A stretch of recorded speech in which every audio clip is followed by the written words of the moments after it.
São 19:02, então em respeito à pontualidade, quem está aqui, nós vamos começando. Eu sou muito de cumprir horário, já foi mandado o link lá, e à medida que os outros colegas forem chegando, eles vão entrando, mas em respeito a vocês que chegaram, vamos começar no horário, tá bom? Fiquem à vontade para interromper, tirar algum questionamento dentro da disciplina. O objetivo da aula é que ela seja realmente uma interação entre todos. Aqui quem está falando é o professor Carlos. Nós vamos trabalhar com a disciplina de Economia e Mercado Financeiro do setor imobiliário, destinado para a turma A26, né? Então, desde já, em nome da CETEPS, em nome do Grupo Prime, eu dou as boas-vindas a vocês. Agradeço vocês, a turma A26 que está conosco, né? Desejo sucesso a vocês nessa nova ocupação, nessa nova oportunidades que vocês estão buscando no mercado de trabalho. E o nosso papel aqui, enquanto escola, enquanto professor, é ser o facilitador e trazer novos conhecimentos e abrir os horizontes para vocês. Até porque a disciplina de economia, ela é uma coisa muito nova ainda na nossa vida, né? Eu sempre defendo que nós devíamos ter essa disciplina como base desde o ensino médio, porque a economia, vocês vão perceber que ela está presente no nosso dia a dia. E a minha ideia é falar muito sobre fundamentos econômicos para corretor de imóvel, ou seja, conectar vocês da teoria com a prática. Então, sempre quando eu vier, e a economia é muita questão teórica, mas sempre quando eu for fazer de uma teoria, na sequência eu trago um assunto prático para vocês fazerem conexão e vocês entenderem como que isso afeta a vida de vocês e como que isso é importante no momento que vocês estiverem no mercado conversando com o cliente, tá? Então, volto a dizer, essa disciplina ela não se encerra por aqui, muito pelo contrário, né? Ela é a base para que vocês busquem conhecimentos e se interessem pelo mercado de trabalho. E aí eu pedi para se alguém tiver com o microfone aberto e fazer a gentileza de fechar, né? Mas assim, se tiver que fazer alguma pergunta, pode abrir o microfone e falar, só para não dar alguma interferência. E a gente, como eu estou aqui atento na tela, para qualquer ruído a gente tem que estar interrompendo para dar atenção para alguém. Mas vamos lá. Deixa eu me apresentar. Não sei se você já me conhece, né? Meu nome é Carlos Vieira, por Carlos Roberto Vieira, profissionalmente sou conhecido como Carlos Vieira. Sou contabilista, né? Administrador de empresa. Mas antes de ter essas duas formações, eu me orgulho e gosto de ser professor. Eu venho de uma família de professores, né? Atuo como professor, não como atividade principal, infelizmente, né? Porque a gente sabe que a, a profissão não tem tantas possibilidades, somente nessa minha área, mas é uma coisa que me dá prazer, porque o professor, ele está sempre obrigado a se reinventar, a se reprogramar e a se reestruturar e está sempre acompanhando seus conhecimentos. Por exemplo, pra vocês terem uma ideia, esse slide de hoje, eu me organizei mais cedo, né? Bem mais cedo. Muita gente estava ainda aí descansando, né? Eu levanto de madrugada, que é o horário que a gente está mais tranquilo, aí eu vou dar uma atualizada, vou revisar os slides, vou ver o que tem de novidade, ver o que o Google Alerts trouxe de novidade em relação a essa disciplina, porque esse é meu compromisso, de trazer um assunto sempre pertinente, voltado para a área de vocês. Eu tenho uma pós na área de planejamento estratégico, outra em gestão estratégica de negócio e serviço, uma pós em desenvolvimento e gerenciamento de projetos e uma educação profissional e tecnologia, onde eu fui tentar estudar um pouco para ver de que forma que a tecnologia ela pode impactar a educação profissional ou de que forma que a tecnologia ela pode ser usada para trazer novos artefatos e novas valorizações na área de educação profissional, né? Como administrador, a gente já atua aí há mais de 30 anos na área de gestão, educação profissional e consultoria, e hoje eu estou numa empresa especialista na área de tecnologia de informação e comunicação, e lá eu sou responsável pela gestão da estratégia da empresa. Então a gente está olhando que empresa que nós queremos ser a partir de 2027 a 2031. E aí tem meus contatos, tem meu e-mail, tem, né, quem quiser depois pedir alguma informação, tirar alguma dúvida, tiver um material bacana, por favor, fique à vontade. Tem meu e-mail, tem meu LinkedIn. Eu uso muito o LinkedIn para postar assuntos profissionais. Tem meu Instagram também. Quem quiser ir lá conhecer, é um Instagram mais pessoal, mas quiser me seguir, quiser partilhar a experiência. E por fim, eu tenho o meu WhatsApp, que eu sempre faço questão de deixar o meu WhatsApp, porque é uma forma de a gente manter contato. Às vezes, se você me ligar durante o dia, e a vida nossa é essa dinamismo, a gente não consegue atender, mas manda uma mensagem, a gente está sempre em contato e respondendo. Hoje mesmo eu atendi acho que dois ou três colegas de profissão de vocês que estão no mercado e queriam tirar uma dúvida sobre questão de venda, tirar uma dúvida sobre negociação com o cliente. Então, dentro do possível, a gente faz dando essa consultoria que faz parte do nosso papel profissional. Bom, vamos lá. É, De que forma que a economia, né? E o objetivo nosso é discutir, já falei um pouquinho no começo da aula, discutir de que forma que a economia ela impacta ou de que forma que a economia ela pode impactar e trazer considerações, trazer impacto na nossa vida. Então, se a gente for olhar desde uma feira, e não tem coisa mais popular no Brasil do que uma feira livre, se a gente for a uma feira, ou se a gente estiver acompanhando Bolsa de Valores, estiver acompanhando, né, a Bolsa de Valores de São Paulo, ou a Bolsa de Valores da Nasdaq, que é a Bolsa de Valor americana, né, ou a Bolsa de Produtos Agrícolas de Chicago, a gente vai estar sempre percebendo de que forma que a economia ela impacta diretamente a nossa vida. Ou mesmo se eu estiver preocupado em usar a forma mais básica de investimento, que é ou ainda a poupança, né? Tudo isso é objeto de estudo da economia. Por isso que eu volto a dizer a vocês a importância que nós temos de entender e conhecer fundamentos econômicos para que nós possamos ter condições de, primeiro, de levar uma informação melhor para o nosso cliente. Que eu sempre digo, o desafio de vocês não é ser corretor, não é ser corretor de imóvel, não é vender imóvel. O desafio de vocês é ser consultor de negócios imobiliários. Olha a diferença. O consultor é aquela pessoa que dá uma consultoria, dá uma assessoria, dá uma orientação, né? Induz, traz as E aí, melhores galera? informações, Vamos, melhores. tudo. É,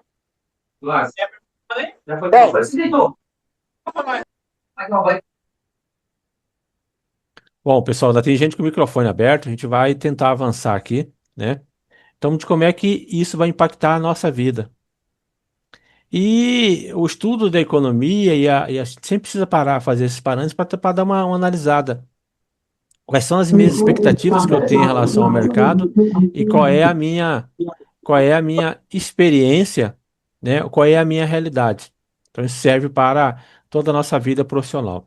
O que que a gente vai falar um pouco nesse nosso encontro? Falar um pouco de economia, falar o que que é economia, macroeconomia, microeconomia, quando que ocorre uma retração da economia, o que que é sistema econômico, falar sobre principais agregados macroeconômicos, falar sobre o produto interno bruto, o que que é isso?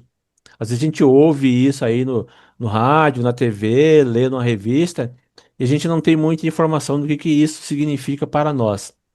Falar também um pouco de consumo, poupança, renda, falar sobre teoria monetária, falar sobre sistema financeiro e falar principalmente sobre inflação e mercado. Então, esse é umas breves considerações sobre o que nós iremos abordar na nossa disciplina, nosso encontro de hoje. E, de certa forma, a gente já fez aqui nesses 5 primeiros minutos iniciais, né? Algumas breves considerações, e já entrando agora especificamente na disciplina, mas trazendo uma contextualização, eu trago essa matéria, que é do jornal a Gazeta, e ela replica uma matéria, replica uma pesquisa que foi feita pelo Sindicato de Habitação de Mato Grosso, que é o Secov, o sindicato patronal que congrega todas as imobiliárias, e ele faz parte da Federação do Comércio, e eles têm uma pesquisa a cada trimestre, e eles consolidaram a pesquisa anual e saiu na Gazeta de janeiro deste ano, mas está disponível aí, falando que em 2025, só no último trimestre de 25, foram negociados mais de 1,5 bilhão de reais em negócios imobiliários. E ao longo de 2025, foram gerados só em Cuiabá. Eu vou dizer, esse dado é de Cuiabá. Foram gerados, em média, 5,7 bilhões de negócios de investimento, resultante da venda de quase 14 mil imóveis. E mostra como é que a economia se comportou no setor imobiliário, aumentou 18% no faturamento em relação a 2024 e quase 25% no volume de unidades vendidas em relação ao mesmo ano. Então isso mostra e reflete para vocês. Pessoal, quem tiver com o microfone aberto, por gentileza, fecha só para não dar interferência aqui, tá? E isso mostra de como é que o mercado ele está pujante. E a gente vai ver esse mesmo mercado que ele está pujante, ele está com uma demanda reprimida muito alta de imóveis. A gente saímos do patamar da taxa Selic em 2019. O que que é o 2019? É o começo da pandemia, ela estava em torno de 7%. Hoje a taxa Selic chegou a 15% e na última ata do Copom ela caiu para 14,75%. Então, imagine vocês que estão aí chegando no mercado na área de consultor de imóveis, quando vocês pegarem uma taxa Selic a 10%. O quanto que isso não vai multiplicar essas vendas aqui que em Cuiabá foram mais de 5 bilhões e 700 milhões, o quanto que isso não vai impactar e não vai aumentar, né, o volume de vendas de vocês, tá bom? Assim, isso que a gente só, essas breves considerações para vocês entenderem de como é que a questão econômica, como é que ela tem a ver com a situação do atual momento que vocês estão entrando. E para a gente estudar a economia, a gente precisa entender alguns conceitos básicos. E questão de conceitos básicos, a gente está falando de um estudo que foi feito por um sociólogo americano chamado Maslow, no começo do século passado, por volta de 1920, 1930. Eles tentavam estudar como é que o ser humano define quais são as suas principais necessidades. Então, ele montou um estudo numa fábrica de automóveis. E ele o estudo dele comprovou, e é um estudo que tem mais de cento e quase 200 anos praticamente, e é um estudo atual, desculpa, tem mais de 100 anos, foi no século passado, e mostra que todos nós temos uma pirâmide que, de certa forma, a gente tenta atender. A gente se preocupa com as necessidades básicas, é aquela necessidade de eu ter um lugar para dormir, de eu ter uma alimentação simples, né? Depois ter uma segurança, onde ter uma casa para para morar ou para chamar de minha, né? A gente tem uma necessidade de atingir, de viver em sociedade, de ter relacionamento. Nós temos a necessidade também da autoestima. E aí, quando eu começo a subir a base da pirâmide, a gente começa a perceber o quê? Que o ser humano ele sempre quer mais. Às vezes, quando nós estamos aqui na necessidade básica de ter uma casa, de ter uma casa alugada, eu consigo comprar uma casa, eu já não fico satisfeito. Eu sempre quero mais. Então, essa é a base do que a economia estuda. O homem ele sempre quer mais e mais. E de que forma que a economia consegue produzir, ou de que forma que a economia consegue atender essas necessidades? Porque os problemas de natureza econômica eles são muito sérios. Então, a economia estuda como é que a sociedade administra esses recursos escassos, né? E a gente está cada vez mais percebendo que nós estamos vivendo uma escassez de produtos. Vamos dar um exemplo, né? A água. A água aqui para nós, no Mato Grosso, que tem um aquífero muito forte de produção de água, a água ainda é um bem ilimitado. Mas mesmo aqui em Mato Grosso, a gente percebe que em alguns bairros periféricos, a água ela já é um bem escasso. Então, isso que a economia, o estudo a economia enquanto ciência, ela tenta entender o que é um produto escasso, o que a escassez significa, né, a limitação, e de que forma ela pode produzir mais para atender essa necessidade do ser humano, tá? Então, essa é a base para você entender a economia. A gente sempre vai ter uma limitação de recursos. Vamos dar um exemplo, outro exemplo. Hoje, o ar ainda é um recurso ilimitado. Mas se você for para alguns países onde tem uma poluição atmosférica muito forte, a gente começa a perceber que há uma escassez. Então, mesmo o ar que para nós aqui é ilimitado, para aquelas pessoas que estão lá em Bombaim, Nova Delhi, ou alguns lugares mais poluídos, o ar ele também se torna limitado. E aí que entra o estudo da economia, de entender, né? E principalmente de que forma que a economia ela pode, o estudo da escassez, ela pode impactar no mercado imobiliário. Por exemplo, a gente começa a perceber que terreno bem localizado, em área nobre, em área central, cada vez mais ele é limitado.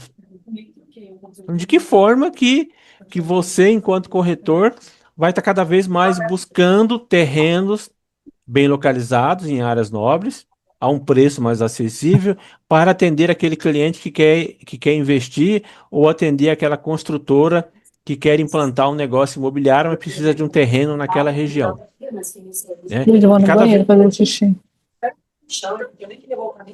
Pessoal, o microfone aberto aí. A mão de obra qualificada.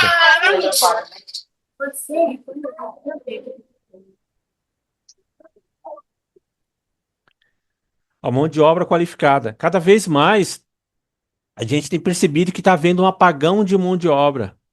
A gente tem percebido que, se você for aqui nos principais, vamos pegar um exemplo dos principais mercados atacadistas aqui de Cuiabá, você percebe que eles têm faixa todo dia, fazendo recrutamento, dando prêmio para quem indicar, dando bonificação para quem, algum trabalhador que indicar outro profissional. Ou seja, são pessoas, são dificuldades que até 10 anos atrás nós não tínhamos dificuldade de escassez de mão de obra, hoje a gente está vendo escassez. E como é que a escassez no mercado imobiliário no material de construção? Por exemplo, nós estamos vivendo uma guerra lá no Estreito de Hormuz, né, onde envolve o Iraque, desculpa, envolve Irã, Estados Unidos, Israel e os demais países. A gente começa a perceber que alguns produtos que dependem de passar por lá, ou depende de ser beneficiado com o uso do petróleo, ele está cada vez ficando mais limitado. Um outro exemplo de escassez no mercado imobiliário. O crédito imobiliário. Nós saímos de uma Selic de 7,9% no final de 1990, final de 2019, quer dizer, 2020. Hoje nós estamos com a Selic quase 15%. O que aconteceu? Os bancos deixaram de financiar 100% de imóvel. Hoje, no máximo que você consegue financiar um imóvel, mesmo um imóvel destinado para classe C, imóvel aí de empreendimento popular, né? Um apartamento mais em conta, ele custa R$ 250.000. E o banco não financia, os bancos não financiam mais 100%. Ou seja, há uma escassez de crédito, há uma restrição, né? E por outro lado, o próprio cliente de vocês também começa a perceber essa restrição. Ele quer comprar um imóvel de 250 mil. Ele precisa investir, precisa ter no mínimo R$ 50.000 para dar de entrada. A gente começa a perceber que essa escassez ela pode ser temporária, mas ela vem se tornando já quase que permanente ao longo dos últimos 5 anos. A gente espera que os economistas apontam que só deve restabelecer esse novo patamar de taxa Selic só a partir de 2028. A taxa Selic deve chegar até final do ano. Hoje ela está 14,75, deve chegar a 12,75. Os economistas apontam que uma taxa Selic razoável é uma taxa Selic de até 10%, que facilita, né? Facilita todo mundo a adquirir e a comprar o seu imóvel. Por que que a economia ela importa no mercado imobiliário, né? Porque a economia ela é ciência da escolha, é uma ciência social, mas é que ela estuda como é que os indivíduos, como é que o cliente de vocês, como é que nós, ou como é que a sociedade utiliza esses recursos escassos para satisfazer necessidade limitada. E esse é o problema central. Sempre vai haver mais necessidade do que recurso disponível. Vou dar um exemplo. Você é corretor de imóvel, está começando agora, tem uma comissão, né, em média, por mês, R$ 5.000. Qual que é a sua prioridade? Você tem uma despesa que está em R$ 7.000, mas a sua receita, a sua entrada é 5.000. Então você percebe que você tem uma escassez de recursos. Você vai ter que administrar. Olha, eu vou pagar primeiro os mais urgentes. Vou deixar de fora lazer, vou deixar de fora dinheiro para investimento, vou deixar de fora aquela saída final de semana para comer um espetinho na esquina, ou seja, é uma escassez. Dá outro exemplo prático, né? O solo, né, o terreno, ele é finito. O terreno das grandes cidades, ele não se reproduz, por exemplo, como soja, né? Você tem aquele terreno, ele está naquele lugar e não tem como mais você sair. Então, essa escassez é a raiz do valor do imóvel. Por que que imóvel em áreas mais centrais, em áreas mais localizadas, cada vez mais ele vai aumentando o preço? É baseado nesse estudo da economia, que mostra que cada vez mais tem pessoas querendo comprar, querendo investir naquele terreno, e o terreno é um só. Então, isso é a famosa lei de oferta e da procura.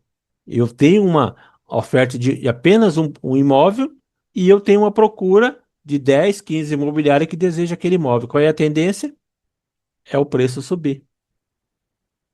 É diferente se você vai numa região periférica, por exemplo, que você tem um imóvel e você tem poucas pessoas que ainda querem investir. Então a tendência é aquele preço ou manter ou ele cair um pouquinho para atrair e fazer negócio com as pessoas. Bom, já falamos de que economia é ciência que estuda como indivíduo, empresas e governo tomam decisões sobre a alocação de recursos. E a gente começa já a trazer um outro conceito de como é que a economia ela se divide para vocês se localizarem e vocês entenderem quando estiver conversando com o cliente. A economia ela tem dois grandes grupos. Ela tem a microeconomia, que estuda como é que estuda o comportamento individual. Como que o professor Carlos investe o recurso dele, né? Como que o Berg investe o recurso dele? Como que a Gislaine administra as finanças dela? Ou de como é que o Breno investe a comissão que ele recebe de R$ 50.000 por mês. Isso é estudo da microeconomia. É a decisão individual de cada um, decisão individual de uma pessoa, de uma empresa ou de um governo. Quando eu parto para um conjunto, quando eu vou estudar a economia como um todo, aí é o estudo da macroeconomia.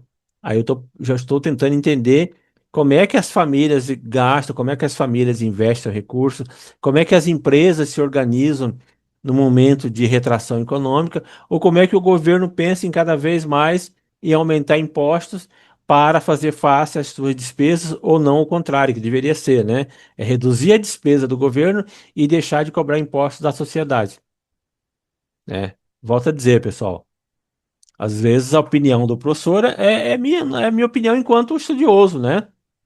Não quero aqui entrar na polêmica de discussão político, né? Mas a minha intenção é mostrar para vocês de que, às vezes, decisões econômicas do governo, elas trazem um impacto muito forte sobre a nossa vida.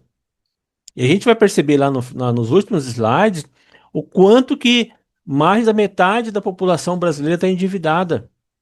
De 216 milhões de brasileiros, hoje mais de 80%, mais de 50% deve, no mínimo, 80 ou 120% da sua renda. Como é que a gente vai sair dessa situação? Como é que a gente vai querer que um país aumenta se nós estamos vivendo uma inflação? Se você pegar o preço da gasolina, por exemplo, o preço do etanol.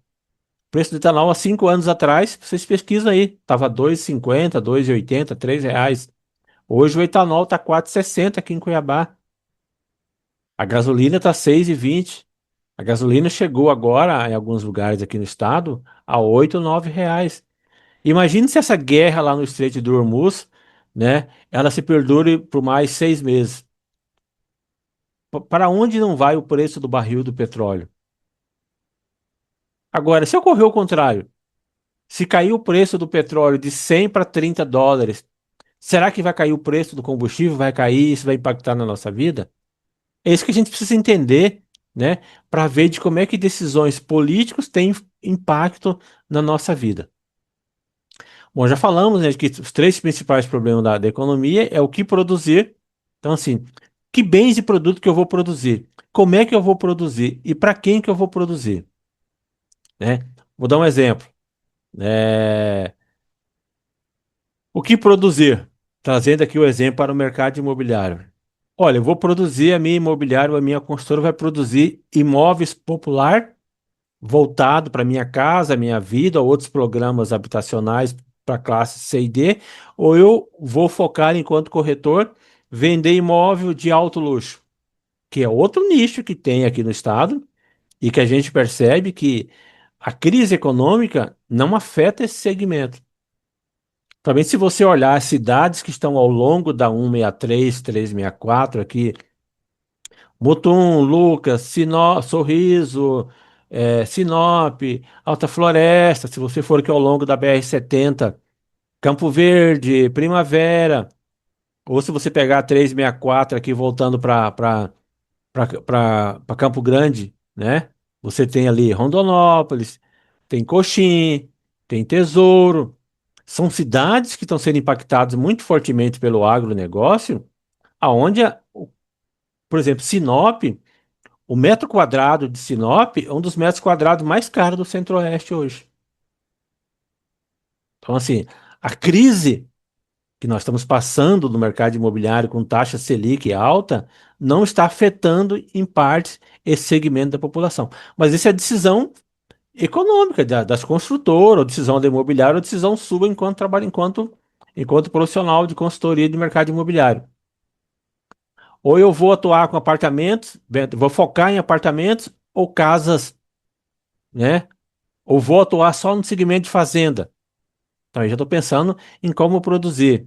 Ou a minha construtora, a minha imobiliária vai se especializar, né, em trabalhar na produção com mão de obra própria, ou vamos terceirizar tudo. Eu vou atender classe de A, B, né? A, que é aquele imóvel luxo, B e C, classe média alta, ou vou me especializar em vender imóvel popular para C e D, ou vou atender bairro periférico, ou vou me especializar apenas em imóveis comerciais. Tudo isso é decisão que passa pelo estudo econômico. Tudo isso é decisão, né, que vai focar tanto a empresa, tanto a construtora, tanto a imobiliária que você atende, ou também a sua própria decisão. Então, tudo isso aí é objeto de estudo da economia. Um outro estudo falamos que a microeconomia ela afeta, por exemplo, a decisão individual. Como é que o indivíduo, como é que o cliente de vocês vai escolher entre comprar ou alugar um imóvel? Ou como é que uma construtora decide o preço de venda? Como é que funciona aquele exemplo do terreno, a lei de oferta e demanda de um terreno num bairro periférico ou de um terreno numa área mais valorizada ou de um imóvel rural, aonde está tendo uma grande demanda por terras para a produção. Como é que funciona a questão de oferta e de demanda? Ou, por exemplo, né, ainda dentro do estudo da microeconomia, por que que alguns imóveis se valorizam mais do que os outros? Aqui a gente só. Eu vou avançando à medida que eu for passando os slides que eu vou falando, né? A gente sempre gosta de usar um método de. Você vai falando e deixa o slide, a hora que chegar, você só mostra, porque muitas vezes nós estamos vivendo num período de transição e o fato de nós estamos saindo de um período analógico, indo para um período digital, a gente vai perdendo um pouco a capacidade de gravar. Mas se eu vejo a imagem, se eu tenho os slides, eu posso voltar depois e fazer essas conexões, né? Então, por exemplo, eu acabei de falar de análise microeconômica, né? É questão de venda de. Eu tenho uma imobiliária que vizinha minha, ela vende imóveis de alto padrão como a minha empresa, ou ela vende imóveis para uma outra classe que eu não atendo. Será que meus clientes estão satisfeitos com meus preços? Será que eu consigo expandir, né, a oferta dos meus serviços? Por exemplo, eu deixo sob a responsabilidade do cliente aquela parte de primeira triagem de documentação.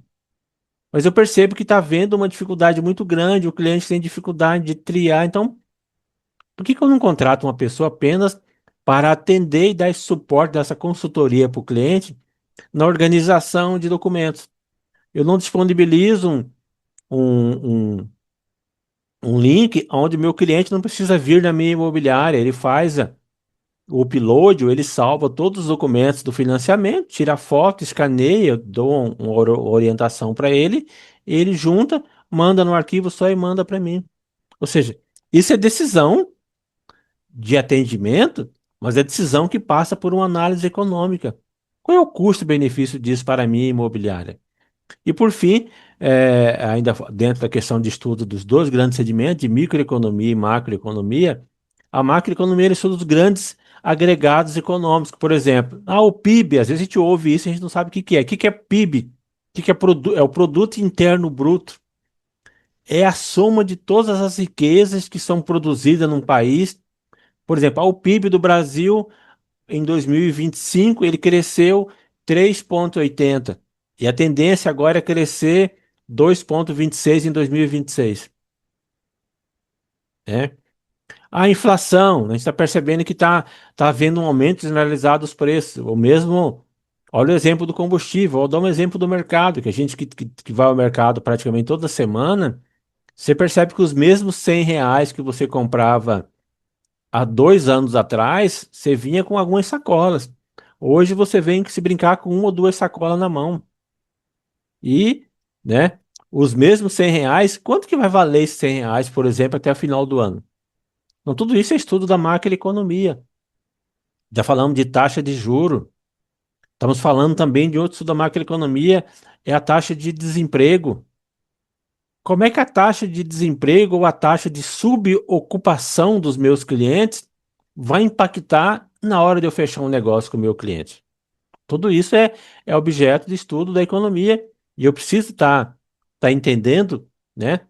Por exemplo, a microeconomia é o preço do metro quadrado nesse bairro específico. A macroeconomia é a taxa de juro que eu posso oferecer para o meu cliente e dizer para, olha, eu tenho esses três bancos, o banco A está com a taxa de tanto, o banco B está com essa taxa e o banco C está com essa outra taxa, tá? E para finalizar, esse slide aqui ele faz um comparativo de como é que a macro e a microeconomia ela impacta o financiamento de vocês, né? Por exemplo, e aí trazendo um exemplo prático, né? Hoje, a tendência do PIB do Brasil é crescer, cresceu 2,3 em 2025 e começo de março desse ano, a taxa Selic ela estava 15%. Aí teve a última ata do Copom, que foi de final de março, começo de abril, caiu para 14,75. Mas, por exemplo, se eu pegar um imóvel de R$ 500 mil, eu vou financiar apenas 400 mil, né? O banco só consegue financiar para mim 80% em 30 anos. Se eu tenho uma taxa Selic que eu disse para vocês a 9%, que é uma taxa Selic razoável, esse meu cliente vai pagar em média, em valores absolutos, em média R$ 3.000 ao mês, por 30 anos. Agora, se eu tenho uma taxa Selic de 13%, esses mesmos 400 mil, a prestação já sobe de 3 para 4.500. Agora, vamos pegar a situação de hoje. Taxa Selic de 15%. Eu vou financiar R$ 400 mil, o meu cliente vai começar a pagar R$ 5.000. Ou seja, de 9 para 15%, praticamente quase dobrou o valor de desembolso mensal na prestação do cliente. Esse gráfico eu acho ele muito fantástico, porque ele mostra para você de como é que isso impacta a vida nossa. Como é que impacta a venda de vocês e como é que impacta aquele cliente que você vem prospectando e que você sabe que ele quer fechar o negócio, mas ele está preocupado porque a taxa Selic está alta. E aí a gente não percebe, colegas, de que nos próximos 2 anos, e aí não é suposição, não é análise do professor Carlos, é estudo dos grandes economistas e o próprio Banco Central aponta que a taxa Selic só vai começar a baixar deve chegar a 12,75 final de ano, e a partir de 2028 que ela deve voltar para patamares de 10%. Então é isso que vai acontecer. Esse é o cenário, né? Se você for financiar um imóvel de 500 mil, só financia 80%, 400 mil, né? Hoje ele pagaria R$ 5.000, e se daqui a dois, três anos, em média, ela cair para 11%, aí ele vai cair a prestação R$ 1.000. Então, assim, não estou assustando você. A gente só está trazendo questões para vocês entenderem de como é que a gente precisa ter um Congresso brasileiro, como é que a gente precisa ter um, um governo federal que ele cada vez mais ele saia da economia, cada vez mais ele deixe de influir na economia, cada vez mais ele deixe de pesar a nossa vida com altos impostos. E aí eu volto a dizer, não estou aqui, Breno, Cleison e Berg, não estou aqui criticando o governo A, B ou C. Não, eu estou aqui mostrando realidades. Tanto é que vocês vão perceber que daqui para frente eu tenho uns slides que mostram, por exemplo, como é que foi a trajetória da taxa Selic dos últimos governos para cá. Então, assim, só para vocês entenderem de que às vezes a gente às vezes a gente ouve algumas inverdades por aí que não é tanto dentro da realidade de que o Banco Central está mantendo a taxa Selic alta. Olha, ainda bem que nós temos um Banco Central que está preocupado em manter a taxa de inflação. Porque imagine se a gente tivesse dinheiro a rodo, como nós tínhamos até 5 anos atrás, a inflação hoje foi 4,57, o IPCA em 2025, aonde que não estaria essa inflação? Olha quem viveu um pouco mais atrás, né, na década de 80, começo de 90, as inflações estratosféricas que nós tivemos ao longo de vários períodos nesse país. Bom, vamos lá. Pessoal, vocês estão muito quietos, eu tô avançando. Fique à vontade né, para tirar dúvida, para falar. O que é sistema econômico? Nós já falamos de economia, microeconomia, macroeconomia, agora vamos trazer um outro conceito. O que é sistema econômico? É a forma como a sociedade se organiza para resolver os problemas econômicos. Ou seja, é um conjunto de instituições que define a regra do jogo. E a gente começa a perceber que diferentes países eles podem ter diferentes sistemas econômicos. Por exemplo, a gente tem no Brasil, no mundo hoje, três grandes grupos de sistema econômico que definem como é que a sociedade organiza. E aí é organizar três coisas básicas. Como é que eu vou produzir? Como é que eu vou distribuir? E como é que isso vai chegar lá na ponta para o consumo? Então a gente tem um exemplo, por exemplo, de economia planificada, ou os modelos comunistas, os modelos socialistas, né? Onde o Estado ele controla basicamente toda a produção e distribuição. Hoje a gente só tem basicamente Cuba, Mianmar, uns dois, três países. Estou falando de modelo econômico clássico. Porque se falar, professor, a China. A China ela já está no modelo de transição, ela está no modelo de economia mista. O Estado socialista está lá, mas os grandes grupos econômicos eles têm permissão para produzir. Por isso que a China é essa potência. Vamos pegar um outro exemplo, economia de mercado, que é o modelo mais clássico que a gente tem em sistema econômico. As decisões elas são guiadas pela oferta e demanda com intervenção mínima do Estado. Um exemplo, os Estados Unidos. Lá o governo federal, cada vez mais, ele se afasta da economia, ele fica como um grande regulador, mas ele não interfere em decisões econômicas. E aí, né, não venha me dizer, pessoal, o nosso caso, o caso brasileiro. O caso brasileiro é um caso de economia mista. A gente combina mercado livre com regulação do Estado. E a gente começa a perceber que cada vez mais o Estado ele regula a economia. Então, quando ele regula a economia, ele interfere no modelo econômico, ele interfere na vida do cidadão, na vida do cliente, e ele interfere também na vida das empresas. E a gente não vê o lado contrário, de ver um Estado cada vez mínimo, quando eu falo mínimo, de reduzir penduricalho, né? De reduzir despesa, não. Cada vez mais eu arrecado 100, gasto 200, eu vou aumentar a arrecadação. Eu não vou aumentar, não vou reduzir as minhas despesas. Então, esses são os três exemplos de sistema econômico e o Brasil ele está no modelo de economia mista. E como é que funciona o mercado imobiliário no sistema econômico brasileiro? A gente tem a livre iniciativa, e aí, quando eu falo que é um modelo de economia mista, trazendo para a realidade de vocês, isso se torna muito mais claro. A gente tem a livre iniciativa, tem a parte de livre iniciativa de mercado, onde tem as construtoras e incorporadoras que decidem o que construir, como construir, na onde construir. E tem também os corretores, né, e imobiliárias que vão fazer essa intermediação. Então, isso faz parte da livre iniciativa. Mas a gente tem, por outro lado, uma participação estatal muito forte. E aí eu volto a dizer, então, não estou questionando, não estou criticando, mas mostrando de como é que o Estado ele interfere, além de interferir como legislador ou como arrecadador, ele também interfere na regulação. A gente tem, por exemplo, o sistema financeiro de habitação, que ele é construído com recursos do Fundo de Garantia e da caderneta de poupança. Nós temos a participação estatal, e aqui é um lado bom, é importante ressaltar isso. Os programas sociais, Minha Casa Minha Vida, né? A gente percebe que isso vem contribuindo para reduzir a demanda, reduzir o déficit de imobiliário, e isso também acaba incentivando e gerando recurso na economia. Agora, por outro lado, no sistema brasileiro, há uma regulação muito forte. Eu acabei de falar com vocês no slide anterior, estou repetindo aqui.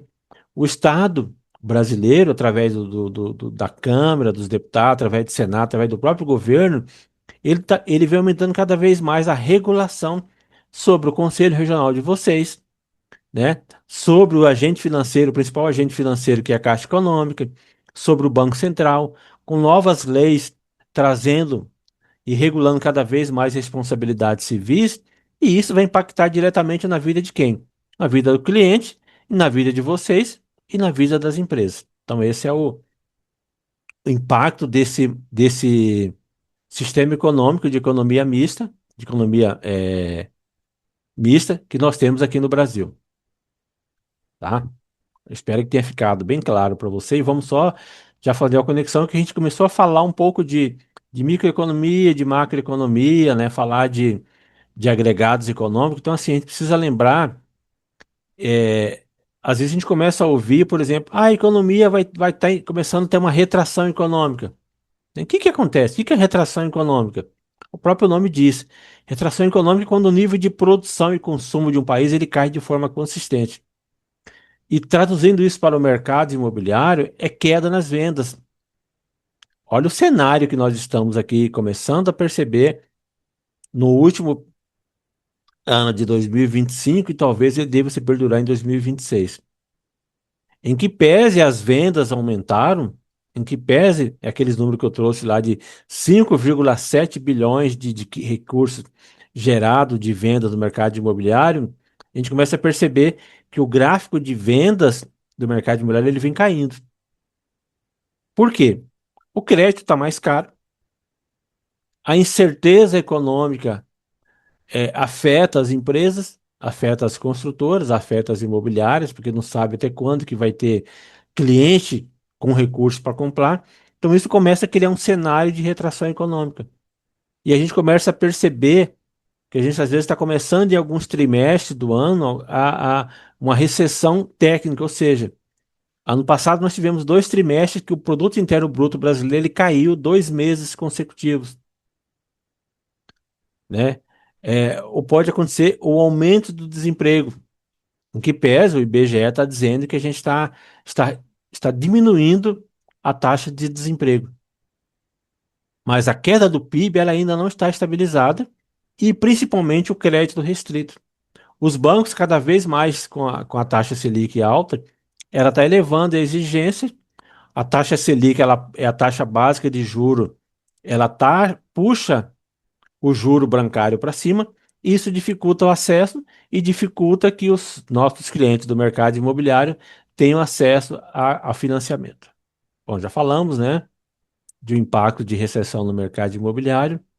E por fim, só para resumir, a gente vai falando de alguns principais agregados macroeconômicos que têm a ver com o mercado imobiliário.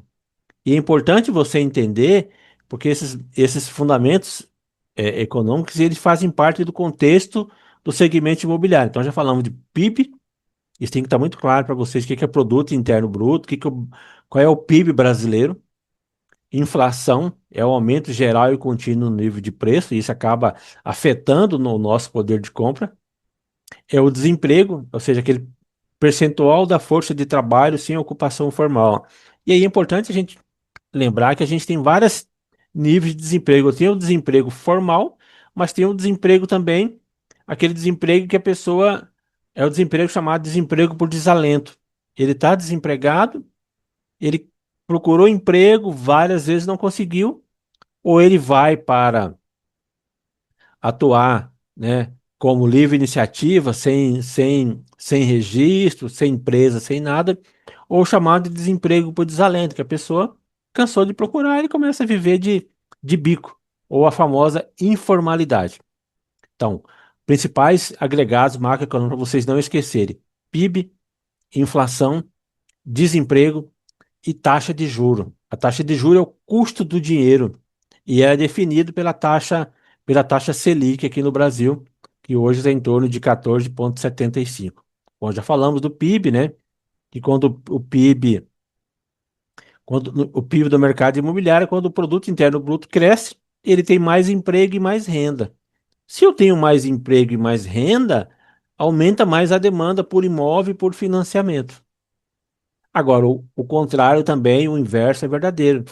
Se eu tenho um PIB que vem caindo ao longo dos últimos anos, começa a aumentar o nível de desemprego, diminui a renda das pessoas e as pessoas deixam de investir em imóvel, principalmente o grande boom de compra de imóvel no Brasil é imóvel financiado. Que a pessoa ele tem uma demanda reprimida, ele quer comprar um imóvel, mas olha o exemplo da taxa Selic. 400 mil reais em 30 anos, a taxa Selic de 9%, ele vai pagar 4 mil reais de prestação. A taxa Selic de 15%, ele vai pagar 5 mil reais. Então, 1.000 reais faz a diferença e acaba impactando e afastando, né, os clientes da vida dos corretores e das imobiliárias. Como já falamos, né, que o PIB crescendo, ele gera confiança, aumenta a demanda por imóvel e, e a inflação alta, ela eleva o custo de construção e também acaba afastando o comprador. Bom, só para lembrar vocês também e esclarecer que a gente, quando fala em PIB, tem um PIB específico, né? Que é o PIB da construção civil. Alguma pergunta? Tem o Cleison falando aqui que na realidade pega todo mundo, do maior ao menor. Sim, concordo com você.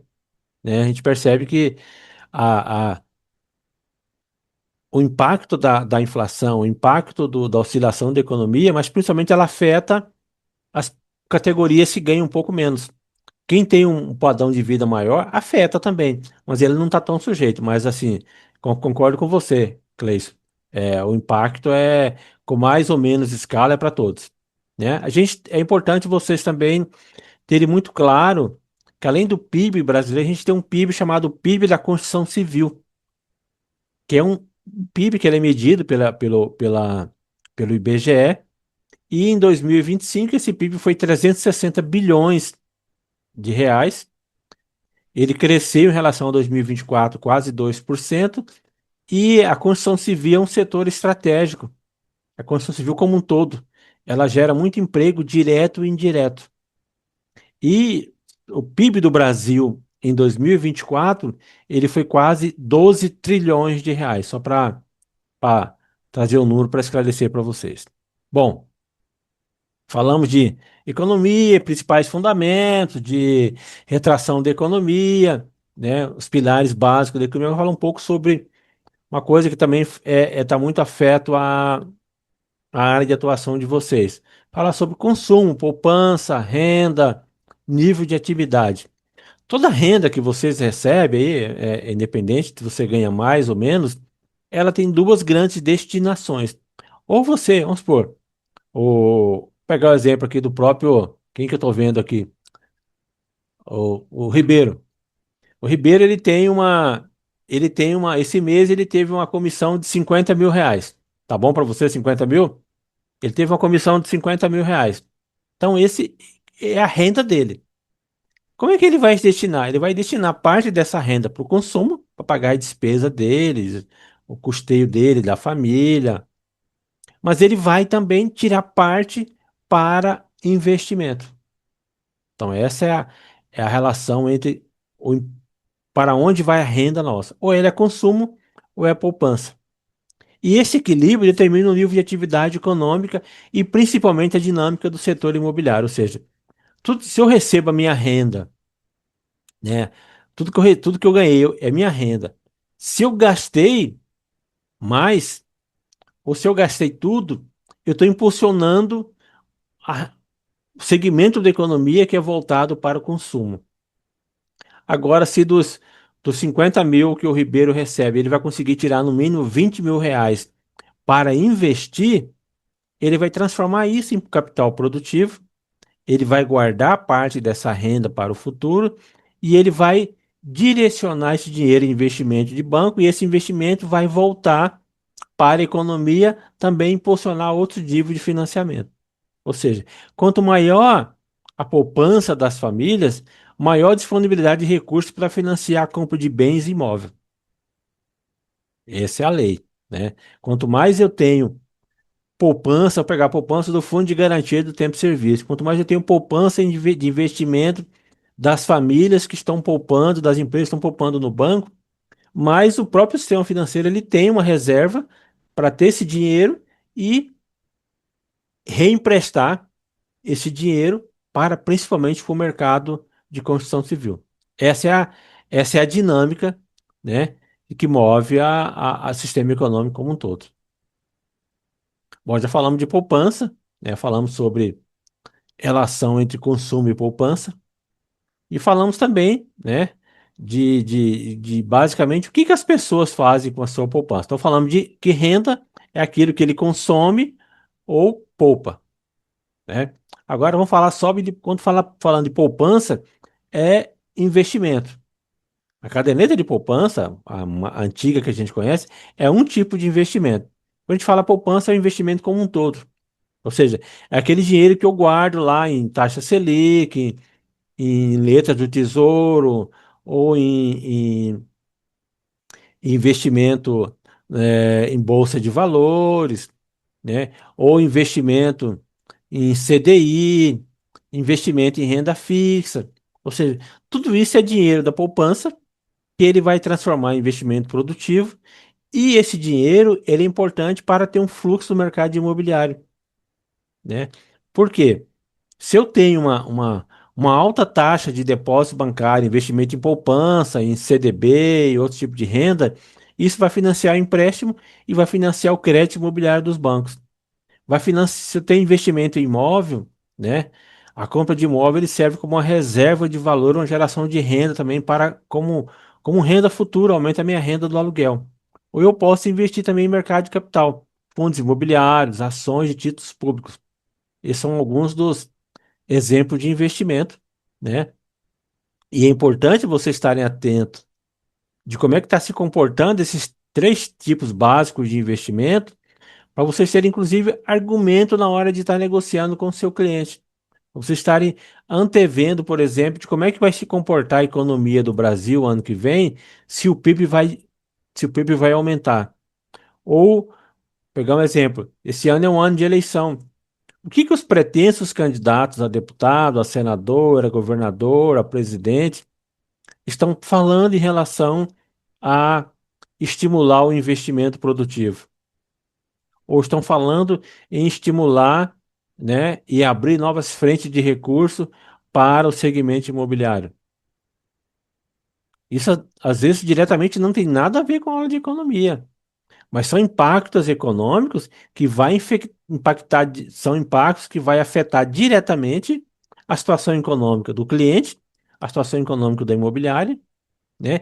E principalmente a situação econômica de vocês. Porque todos, no fundo, né, no final do dia, no final do mês, vocês vivem das comissões que vocês vendem. E como é que a moeda, né?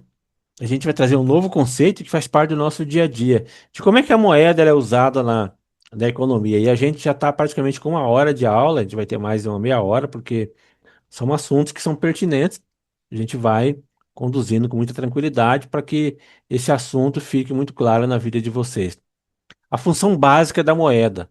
A função básica da moeda é intermediar a troca, né? Ela é uma unidade de valor e ela é usada como reserva de valor.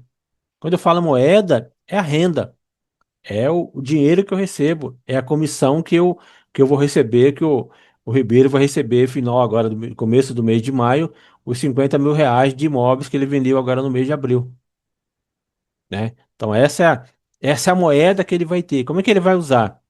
Ele vai circular essa mercadoria, ele vai comprar, ele vai usar isso para adquirir um carro novo, ou ele vai tirar uma parte como investimento, uma reserva de valor, para ele ter uma segurança no futuro, ou guardar também esse recurso para um uso futuro. E a principal, é, uma das principais reservas de valor que a gente tem é o imóvel, né?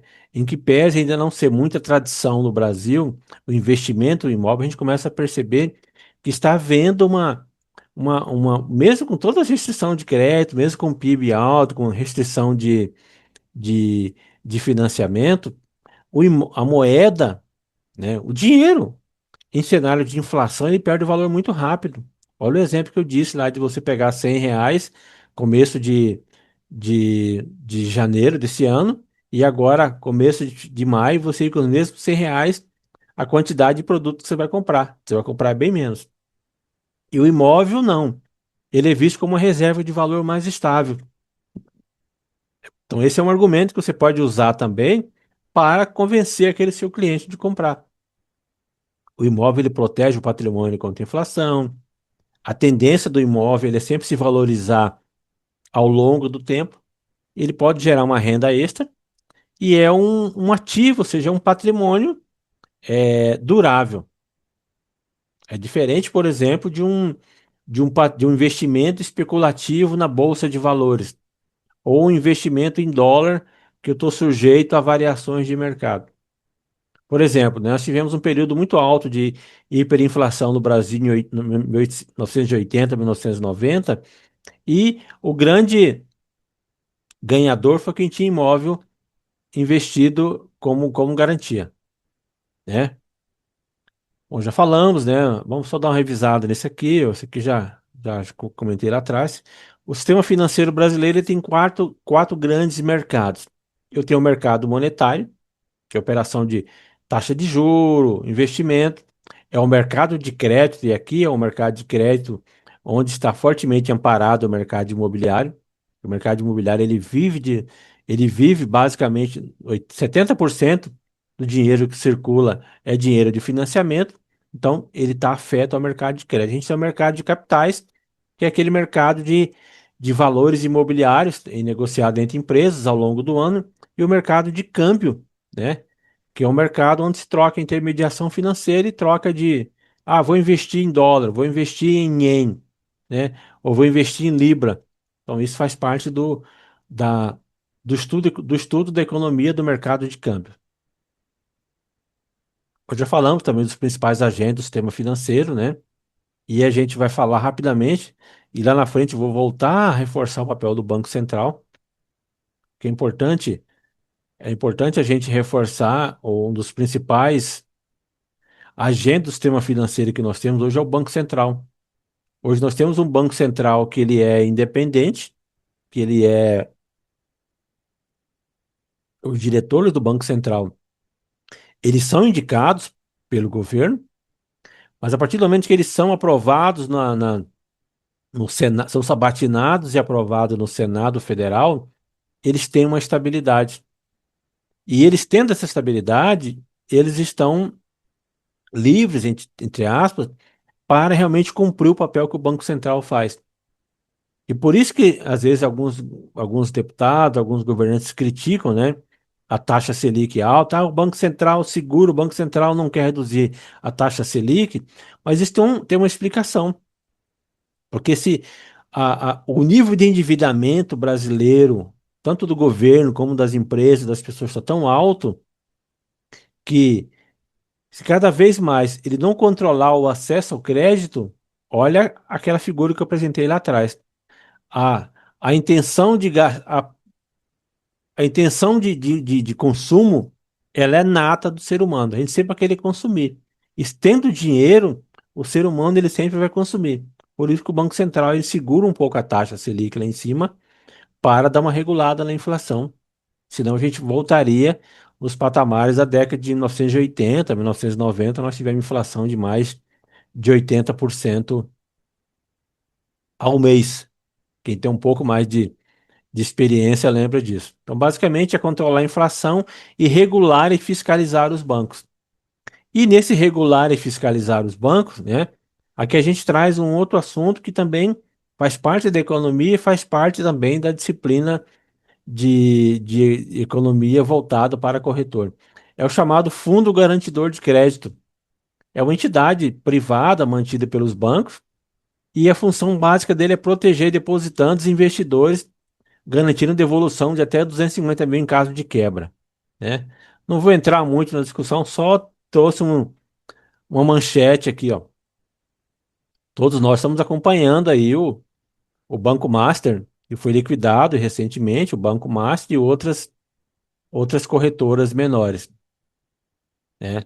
Só de rombo para o fundo garantidor, até hoje já está na ordem de 51 bilhões de reais. Por quê? O fundo garantidor, ele garante, se você tiver dinheiro investido num banco, vamos supor, você tinha dinheiro investido no Banco Master, você tinha 1 milhão de reais. O fundo garantidor, ele vai te devolver em 2, 3 meses até 250 mil. O restante vai depender de apuração, de vender patrimônio do banco, entendeu? Por isso que é importante também você, inclusive, dar essa consultoria para o seu cliente, né? Procurar trabalhar com instituições financeiras que elas têm a garantia do Banco Central, a garantia do fundo garantidor, né? Só para não. E vocês acham quem é que vai pagar esse rombo de 51 bilhões aí? Para onde que vai sobrar isso? Vai sobrar infelizmente, para todos nós, né? Bom, falar um pouco sobre o sistema financeiro da habitação. O sistema financeiro ele foi criado em 1964 para facilitar o acesso à casa própria. É um sistema financeiro, é uma das experiências de financiamento que mais deram certo nesse país, mais deram certo no mundo. Até que ele serve de exemplo para outros países. A principal característica, ele usa recurso do FGTS, usa recurso da caderneta de poupança. Ele tem uma taxa de juro um pouco mais baixa, mas ele tem um limite de financiar até 1,5 milhão de reais e hoje ele financia até 80% do valor do imóvel e prazo máximo de 30 anos. Então, esse é o sistema financeiro que é gerido pelo governo federal, uma regulamentado e gerido pelo governo federal, e pelos bancos federais, como Caixa Econômica, Banco do Nordeste, Banco Regional de Brasília, Banco do Brasil, etc. E nós temos também um sistema financeiro imobiliário. É um sistema alternativo que surgiu mais final de 1990, do século de 1990, da década de 90, e ele veio como uma alternativa ao sistema financeiro. Então, os recursos vêm o sistema financeiro, o recurso vem da caixa, da caderneta de poupança e do FGTS. O sistema financeiro imobiliário, não, ele vem de investidor privado, ele vem de captação de dinheiro no mercado de capital. Enquanto o outro sistema financeiro de habitação financia até 1,5 milhão, esse aqui não tem limite de financiamento. Agora, as taxas de juros são mais altas, mas também tem maior flexibilidade nas condições de financiamento. Então, assim, são duas opções que você tem. E é importante você, quando você estiver atendendo um cliente, né, negociar com bancos que possam oferecer a ele essas duas possibilidades. Olha, você pode financiar pelo sistema financeiro de habitação, mas aqui tem essas e essas limitações, até 1,5 milhão, a taxa de juros é essa. Mas se você tiver um bom rate, né, uma boa capacidade de pagamento, a gente pode financiar por um banco particular, onde você pode renegociar e fazer uma outra forma de negociação. Ou seja, você está dando para o seu cliente duas possibilidades de financiamento. Esse é um quadro comparativo, né? O sistema financeiro de habitação, a taxa é mais baixa, tem subsídio do governo, aqui entra os imóveis subsidiados, tipo o programa Minha Casa Minha Vida, ou aqui em Cuiabá, Minha Casa Cuiabana, mas também ele limita o valor do imóvel e ele tem menos flexibilidade de negociação. O sistema financeiro imobiliário ele não tem limite de valor financiado, ele é mais flexível, mas por outro lado ele tem taxas mais altas, mas ele também não tem subsídio do governo, né? Ou seja, é, aí depende muito do perfil do cliente que você vai atender e depende muito da, das opções que você vai ofertar para esse cliente. Eu volto a dizer, é bom sempre você, ou você como corretor, ou a imobiliária que você atende, a trabalhar no mínimo com dois, três bancos de perfil diferente. Porque quando você capta um cliente, você pode submeter a análise dele via CPF para esses vários bancos, né? Ah, eu vou ofertar para os bancos tradicionais, eu vou ofertar também para os bancos que atendem financia imóvel como sistema financeiro imobiliário, porque aí você tem opções e possibilita o cliente escolher, né, qual é a melhor forma de financiar. Bom, vamos avançar, falar um pouco agora sobre inflação, que a gente já citou em alguns momentos. Inflação, ela é aumento generalizado e contínuo dos preços. E qual é a consequência principal da inflação para o mercado imobiliário? Ela aumenta o custo da construção, ela corrói o poder de compra da família, ou seja, a família que queria financiar aquele imóvel de R$ 400.000 com a taxa Selic de 9% ia pagar R$ 4.000. A inflação está alta, pressionou a taxa Selic e encareceu o crédito imobiliário. Ele vai deixar de pagar R$ 4.000 com a taxa Selic de 9% e ele vai pagar R$ 5.000 com uma taxa Selic de 15%. Essa é a consequência principal e a consequência da inflação, bem prática na vida de vocês. Bom, já falamos de consequência de inflação, que tem uma perda do poder de compra, né? Tem uma incerteza. As pessoas cada vez mais têm uma dificuldade em planejar a compra, né? Lembrando que por mais que seja um imóvel para classe C e D, é um imóvel de R$ 250.000. Então, um imóvel que tem um valor para aquela família que vai comprar da classe C e D, que vai comprar um imóvel de 250.000, é um valor alto. Então a inflação ela gera uma insegurança, que a taxa Selic está alta, né? E aí você percebe que o cliente quer comprar, mas ele fica com o pé no chão, porque às vezes, o valor da mensalidade fica um pouco fora da realidade dele. Então, tudo isso é aspecto da inflação, e volto a dizer, né? Vou fazer um breve histórico de como é que a inflação se comportou, mas na década de 80, década de 90, quem veio do período um pouco mais digital, pessoal mais novo, aí às vezes nem não conhece essa realidade. Nós tivemos inflação de mais de 1.000% ao ano. Os preços eram remarcados diariamente. A gente, quando recebia o salário, a primeira coisa que fazia era pegava o dinheiro, sacava e corria para os mercados.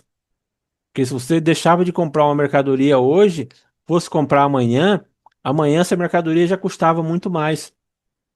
E aí veio 1994, né? Para estancar um pouco essa espiral inflacionária, foi criado o Plano Real no governo Itamar Franco. O ministro da Economia era o presidente, então ministro, depois virou presidente. Concordo com você, Cleiton. Não, não foi no governo do Collor, não, no governo Sarney também. Isso começou lá atrás. O período de alta inflação, como na a década de 80, foi o governo Sarney. Março de 83, nós tivemos a inflação aí de 83%, tá? E em 1994, Itamar Franco foi eleito e ele, junto com o presidente Fernando Henrique, um grupo de economistas, eles implantaram o Plano Real. Então, nós ficamos e nós temos uma economia estabilizada, uma economia de 4,5% de inflação ao ano, graças a esse pacto. E agora nós comemoramos, estamos aí com 20, 22 anos do Plano Real. Então, assim, a gente não pode esquecer, quem já viveu um pouco mais, ou quem não viveu esse período, dá uma estudada, de como é que era viver num período inflacionário. E de como é que o período inflacionário ele impacta a vida das famílias, a vida das empresas, impacta a vida dos seus clientes. Hoje a gente tem uma inflação controlada, mas ainda é um desafio. E como é que a inflação é medida, professor? A gente tem alguns índices que compõem uma cesta de diferentes produtos. Tudo isso aqui é importante, que é objeto de que vai reajustar os contratos, por exemplo, de aluguel, os contratos de financiamento de vocês. A gente tem o IPCA, que é o Índice de Preço de Custo de Vida Ampliado, e ele mede basicamente o consumidor urbano, hoje é a inflação oficial do Brasil. Nós temos o IGPM, que é o Índice Geral de Preço de Mercado, que é da Fundação Getúlio Vargas. Ele mede preço do atacado, mede preço do consumidor e da construção civil. E ele é mais usado para correção de contratos. Sim, concordo com você. O que ele está dizendo é que, na verdade, não poderia confiar no dinheiro que tinha na mão, pois era muito sustentável. Ou seja, na época do final da década de 80, começo da década de 90, a gente deixava, às vezes, recebia o salário, ou corria para comprar, ou deixava ele investido de um dia para a noite, famoso overnight, para tentar recuperar um pouco do poder de compra. Então, para o corretor hoje, os três índices mais importantes é ele acompanhar e entender comportamento de IPCA, IGPM e o INCC, que é a cesta da construção civil. Como é que comparativo entre o IPCA, que é o Índice Nacional de Preço ao Consumidor Amplo, que é a inflação oficial do Brasil, e ele é medido pelo Banco Central. Ele mede o custo de vida das famílias de 1 até 40 salários mínimos. Ele é usado para correção do salário mínimo, correção de títulos públicos. E é usado também para alguns financiamentos. Por outro lado, o IGPM, né, o Índice Geral de Preço de Mercado, ele é medido pela Fundação Getúlio Vargas, e ele mede uma inflação um pouco mais ampla, porque ele inclui preços no atacado. O IPCA ele mede só custo de vida das famílias. O IGPM não, ele mede custo de vida das famílias, mas ele mede também o preço no atacado. E ele é mais sensível porque ele usa também como parâmetro o dólar, a variação do dólar e o preço do commodity. O que que é commodity? É o preço básico dos produtos agrícolas. E ele é muito usado para corrigir aluguel e contrato de energia. E nós temos um outro índice, que é o Índice Nacional de Custo da Construção. Ele mede a variação dos custos de construção de imóvel, né? E ele também é calculado pela Fundação Getúlio Vargas. Então é importante vocês acompanharem, até vocês orientarem o cliente, né? Na hora de buscar um financiamento. Olha, esse financiamento ele vai ser corrigido pelo IPCA. Então ele pode ter essas e essas variações. Ou esse financiamento ele vai ser corrigido pelo IGPM. Ou não, né? Vou pegar um financiamento do sistema financeiro de imobiliário e ele vai ser corrigido pelo dólar. É um risco, mas é possível, né? Você precisa entender para poder atender e orientar melhor o seu cliente. Já falamos que o GPM ele é registrar aluguel. E aqui a gente faz um comparativo de como é que se comportou os dois indicadores, o IPCA, que é o Índice de Preço do Consumidor Amplo, e o IGPM. IPCA ele é da Fundação Getúlio Vargas, mede custo de vida das famílias, alimentação, transporte. E em 2000, nos últimos 12 meses, de março de 25 a março de 26, ele, ele acumulou 4,14. E qual é a particularidade dele no uso no mercado imobiliário? Ele é mais previsível, ele tem um comportamento mais estável, ele é uma forte tendência para novos contratos de aluguel e ele é usado em alguns financiamentos atrelado à inflação. Esse é o IPCA. Agora, o IGPM, que é o Índice Geral de Preço de Mercado, ele é fortemente influenciado pelo preço no atacado, preço da construção civil e variação do câmbio do dólar. Nos últimos 12 meses, ele teve uma variação negativa. Assim, Mas eu volto a dizer, ele é muito instável, principalmente por conta da variação dos preços da construção civil e variação do dólar. Olha o que está acontecendo, a guerra lá no Estreito de Hormuz. Se essa guerra se manter, o dólar vai continuar alto, o preço dos produtos da matéria-prima da construção civil ele vai se manter e a tendência é esse cenário e o GPM ele ter um aumento muito forte esse ano. Ou seja, ele tem uma alta volatilidade, ou seja, ele pode disparar ou ficar negativo. Mas tradicionalmente ele tem um padrão para registrar aluguel. E é comum, o GPM hoje ele é comum em contratos comerciais e contratos de compra e venda de loteamentos. Então você precisa, vou dar um exemplo prático aqui de um reajuste anual de um aluguel que custaria um aluguel de um imóvel de R$ 2.500. Se ele foi atrelado ao IPCA do IBGE, ele foi reajustado em 4,14%. Então, o aluguel ficou em 2.603. Se ele foi atrelado ao IGPM, em tese, né, esse aluguel teria que reduzir de 2.500 para 2.400.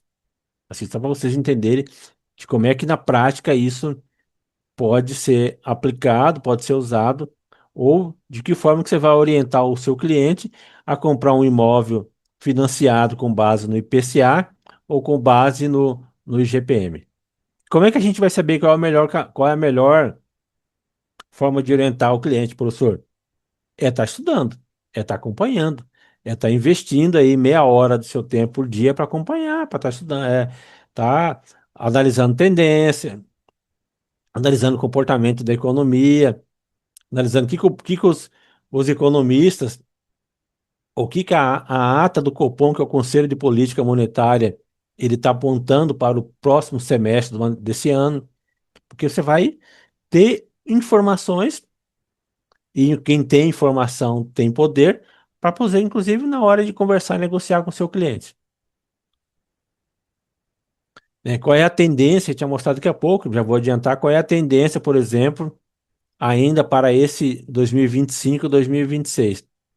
É o Banco Central manter a taxa Selic para controlar a inflação, e a inflação ela vai ser pressionada principalmente pela alta de alimentos, pela alta da energia. Se vocês viram hoje, algumas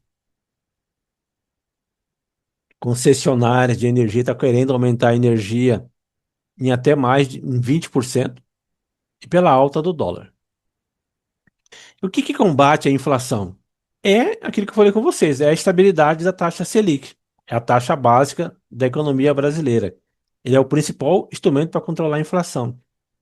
Porque se eu tenho uma taxa Selic alta, o crédito fica caro, o consumo cai, a inflação cai. Agora, quando abaixa a taxa Selic, o crédito fica mais barato, o consumo sobe e a inflação pode subir. Então, esse é o ciclo de combate à inflação no Brasil. Nós saímos de 5 anos até 2019, 2020, aí veio o período de pandemia, aonde a gente tinha uma taxa Selic baixa, aonde tinha crédito mais barato e aonde tinha mais dinheiro em abundância. Hoje a gente está vendo o inverso. A taxa Selic é alta, o financiamento imobiliário ficou mais caro, reduziu a capacidade de compra das famílias, e isso levou uma desaceleração do mercado e menos venda. Quando a taxa Selic começar a subir, vai cair o juro, o financiamento fica mais barato, aumenta a capacidade de compra e aquece mais as vendas, né? Como é que se comportou a taxa Selic ao longo dos últimos 20 anos? E aquilo que eu disse para vocês. A gente traz fatos e dados. E contra fatos e dados não tem outro argumento, né?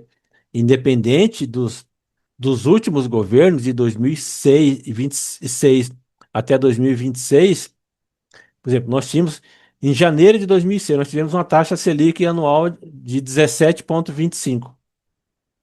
Ela veio caindo. Março de 2010 ela caiu para em torno de 7,8. Quando chegou 2015, ela subiu. Quando chegou 2019, final de 2019, a taxa Selic chegou a 7,9. E aí aqui, esse corte de março de 2020, para vocês lembrarem, aqui começou o período de pandemia. O período de pandemia ele começou aqui muito fortemente. O que que aconteceu? A taxa Selic ela ficou estável e ela cresceu. Ela voltou a patamares de 13,75 até 2023 e chegou agora em janeiro de 2025 a 15%. Ou seja, em 20 anos, vocês percebem o ciclo de alta e baixa da Selic. É que alguns economistas apontam, Siqueira, que a economia brasileira ela vive um ciclo. A cada 20 anos, ela tem umas oscilações. Nós tivemos Selic alta em 2006, tivemos Selic estabilizada, que tivemos um grande boom de venda no mercado imobiliário, e hoje ela tem 15%, e a última taxa do Copom, a última ata do Copom, que é o Conselho de Política Monetária, agora de final de março, ela caiu para 14,75. Aqui tem um. Eu sempre gosto de trazer o material e trazer o link, trazer, então, depois se vocês quiserem consultar, aqui tem um link para dar uma olhada nesse material, né? Por quê? Porque o mercado, ele é muito suscetível às variações da taxa Selic. Mas o que que é mercado? O mercado é um espaço físico, um espaço, né, virtual. Hoje a gente está muito no virtual, aonde compradores e vendedores fazem as suas transações. E aonde o preço ele é determinado principalmente pela famosa lei da oferta e da procura. Agora, o mercado imobiliário tem uma característica única, né? E porque cada imóvel ele é único, cada imóvel ele está localizado, tem um tamanho único, ele tem está localizado em um bairro único. E o imóvel ele tem uma característica também que ele tem baixa liquidez. Ele pode ter um valor alto, mas ele tem uma baixa liquidez porque você não consegue vender o imóvel muito rapidamente de um dia para a noite, né? Até principalmente por conta do valor agregado. E ele tem ainda uns altos custos de transição. A gente tem alta taxa de TBI, né? Ele tem sobre ele corretagem, remuneração, taxa de cartório, né? Não estou dizendo que a taxa de corretagem de vocês é alta. Estou dizendo que tudo isso impacta o preço final de um imóvel para o cliente. E ele tem um alto valor. Mesmo um imóvel, né, voltado para taxa, para classe C e D, o imóvel de 250 mil, ele é um valor muito alto. Deixa eu ver aqui que o Cleiton está procurando aqui. Está falando da oscilação, né, da economia, depende muito do governo do momento, né, professor? Porque é muito nítida essa questão conforme o governo se movimenta. Infelizmente, infelizmente, os altos e baixos da inflação, do consumo, da taxa Selic, ele está muito vinculado à política econômica do governo no momento, né? Então, assim, esse é o momento que a gente precisa parar para pensar. A gente está chegando numa. Agora, em outubro, vamos ter uma inflação, desculpa, uma eleição brasileira para deputado estadual, até presidente, senador. A gente precisa parar para ver o que que eles estão pensando. O que que eles pensam? Até quando que esse ciclo do Brasil ele vai se manter, né? Até onde que a gente vai parar isso? Porque senão vai chegar no momento que o Brasil vai colapsar. Hoje a gente tem no mínimo metade da população brasileira endividada, ou seja, metade da população brasileira tem uma renda de R$ 1.000 e ele deve no mínimo R$ 800. Então, com isso, Siqueira, não tem lei da oferta e procura que atenda. Porque eu posso ter, né, uma demanda de por imóvel, né? Ou seja, se eu tenho um imóvel, eu tenho mais imóveis, eu tenho um aumento de imóveis ofertando, e eu tenho menos pessoas comprando, a tendência é o imóvel subir.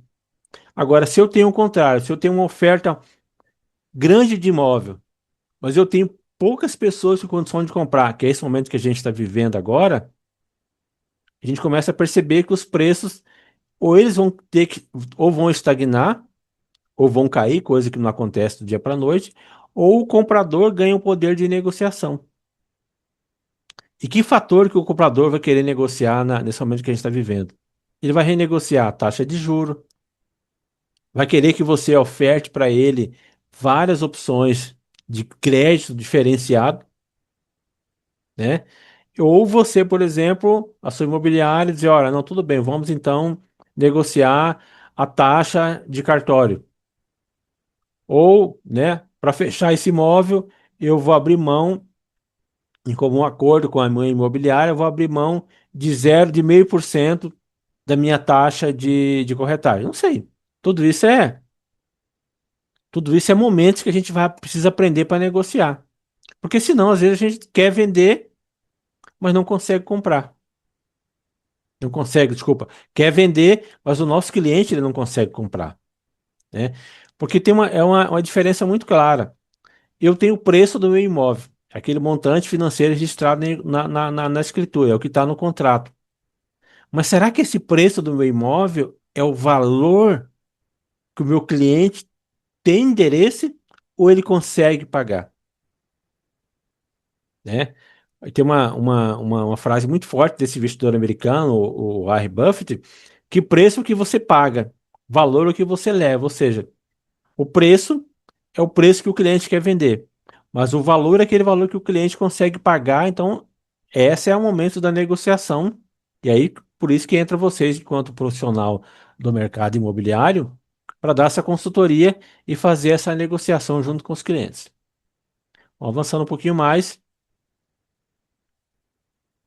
a gente já está aí com uma hora e meia, né? A gente vai ter mais ainda, uns 10 minutos. E a gente vai trazer assim algumas diferenciações como estratégia para usando a economia a seu favor para você se destacar no mercado imobiliário.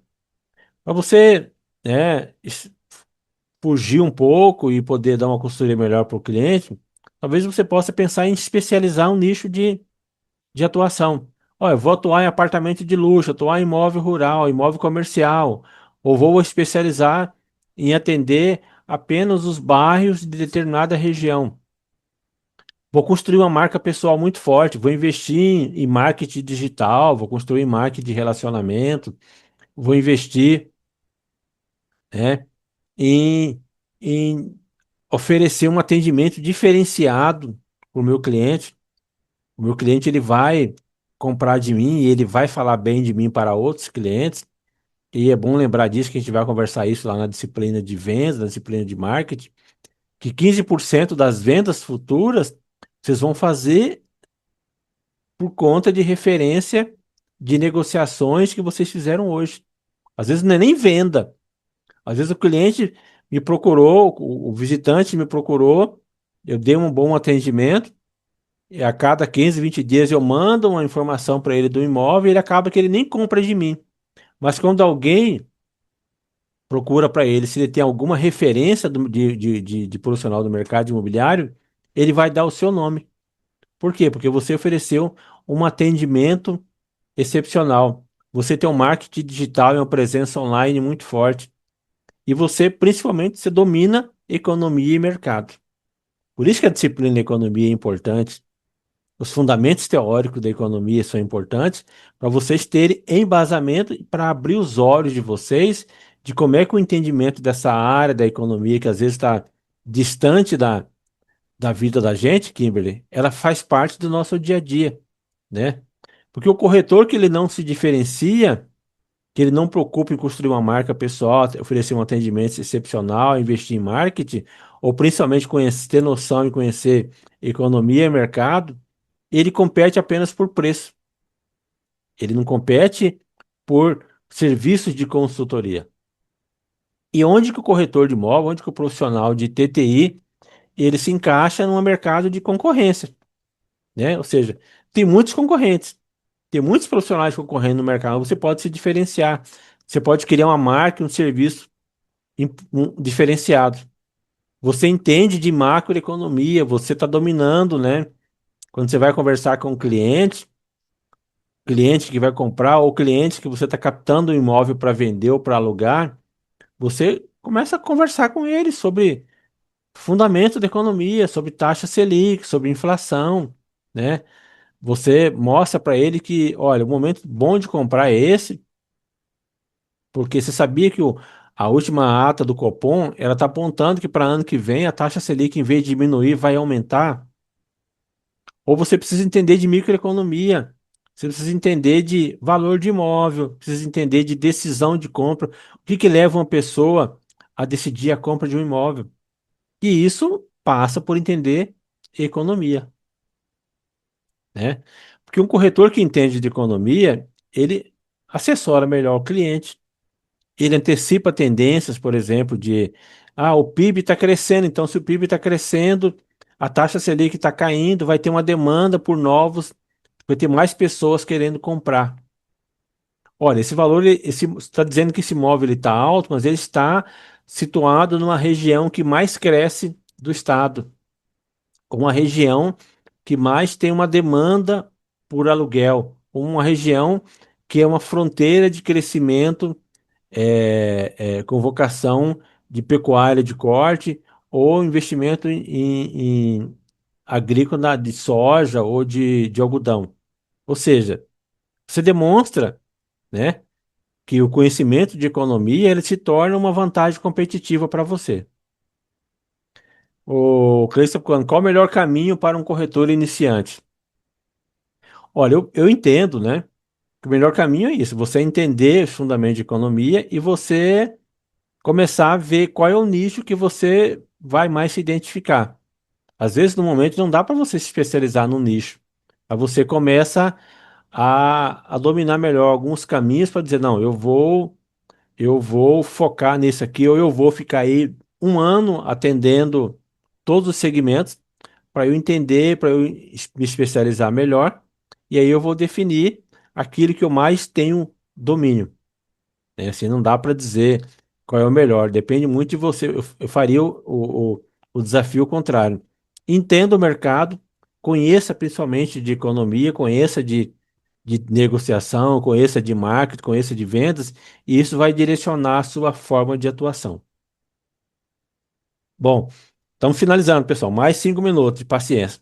Alguns dados consolidados da economia brasileira, né? Resumindo tudo aquilo que eu já falei. E isso aqui mostra a pirâmide da população brasileira. Nós temos hoje mais, a base da população brasileira, nós temos hoje 48 milhões de pessoas que vivem do Bolsa Família. Nós temos 40 milhões de brasileiros que trabalham em emprego formal, ou seja, aquilo que mantém, né, paga imposto, paga contribuição de FGTS, contribuição do próprio INSS. Nós temos mais quase 40 milhões de pessoas que trabalham no setor informal, ou seja, gera dinheiro, mas não recolhe, por exemplo, FGTS, não recolhendo FGTS, ele não tem dinheiro, o FGTS não tem dinheiro para financiar imóvel, e também são pessoas que não recolhem para o INSS. E nós temos mais 35 milhões de aposentados e beneficiários da Previdência. Nós temos cerca de 22 milhões de pessoas que trabalham no setor de outros, né? Nós temos 12 milhões, quase 13 milhões de servidor público. Nós temos aí, não sei se vocês conhecem essa figura aí dos quase 5 milhões, né? É os famosos neném. A pessoa nem estuda e nem trabalha. Ele vive dependendo da renda de alguém. É o pior, assim, a pior forma, né, de você ter uma pessoa na sociedade, porque ele não estuda nem trabalha, não estou criticando. Mas de que forma que essa pessoa ele se mantém? De que forma que ele vai gerar riqueza para manter, por exemplo, FGTS? Ou de que forma que ele vai, né? E nós temos apenas 2% da população brasileira que são empregadores. Nós temos cerca aí de 4,4 milhões de empregadores. E nós temos cerca de 3 milhões de pessoas que são os famosos desemprego por desalento. Ele pesquisou, tentou voltar para o mercado de trabalho e ele não desistiu de procurar emprego.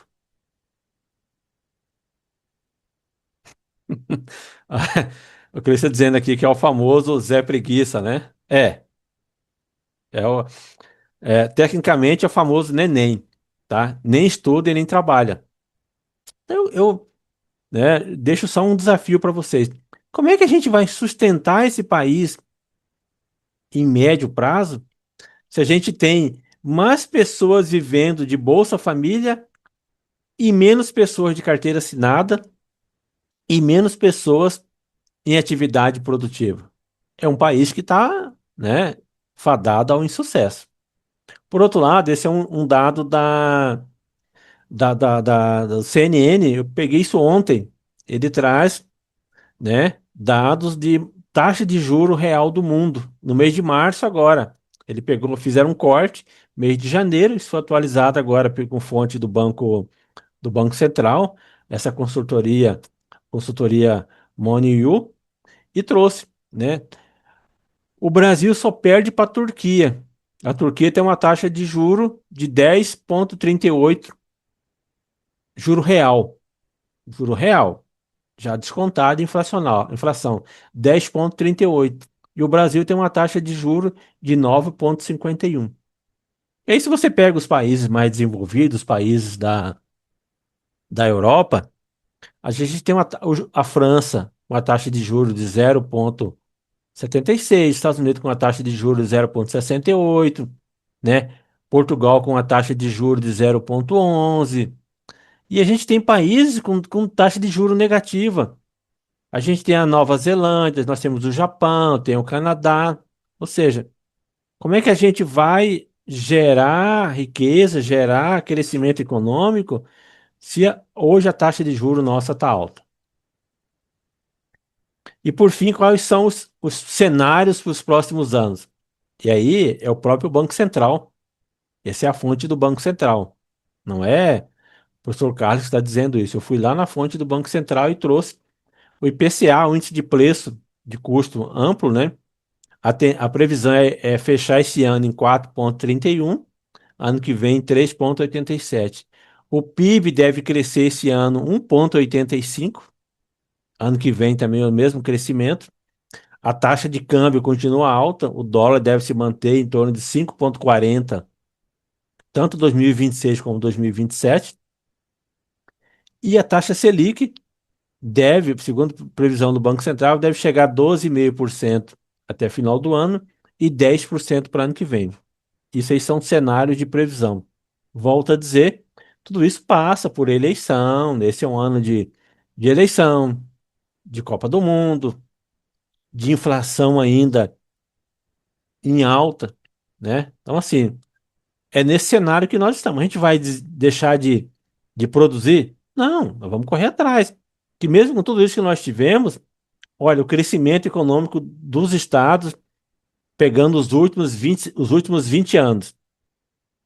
Mato Grosso cresceu mais de quase 700% em 20 anos. Então, se a gente olhar praticamente todos os estados, Mato Grosso foi o estado que mais cresceu ao longo dos últimos 20 anos. Mato Grosso cresceu 661%, né? O Centro-Oeste cresceu 408%. Aí eu tenho, né, o Maranhão, e com o Maranhão, mesmo estando no Nordeste, ele está crescendo. Aqui nós também temos aqui uma região, não sei se vocês já viram falar, chamado Matopiba. Eu tenho um pedaço do Maranhão, tem um pedaço do Tocantins, tem um pedaço do Pará e tem um pedaço do Piauí também que fica uma partezinha aqui em cima. É uma sigla onde a nova fronteira do agronegócio ele está crescendo. Por isso que justifica, né, esses crescimentos ó, dessa região aqui. De realidade, trabalhar com carteira assinada não está valendo a pena. Sim, sim, concordo com você, né? É que quando eu falei de carteira assinada, é o que banca ainda hoje basicamente o INSS, né? Então a gente percebe que cada vez mais a taxa de demografia brasileira está aumentando, a taxa de vida vai aumentando, né? Passou de 70, hoje está quase 78 anos. Então as pessoas estão ficando cada vez mais prolongando a sua vida como beneficiário, por exemplo, do INSS. Então eu tenho mais pessoas dependendo de aposentadoria e eu tenho menos pessoas lá na ponta entrando para sustentar. Então é um modelo que vai se tornar inviável ao longo dos últimos anos, né? Ou seja, o Centro-Oeste liderou com folga, principalmente impulsionado pelo agronegócio. O Sudeste vem crescendo, mas não cresceu com tanto dinamismo.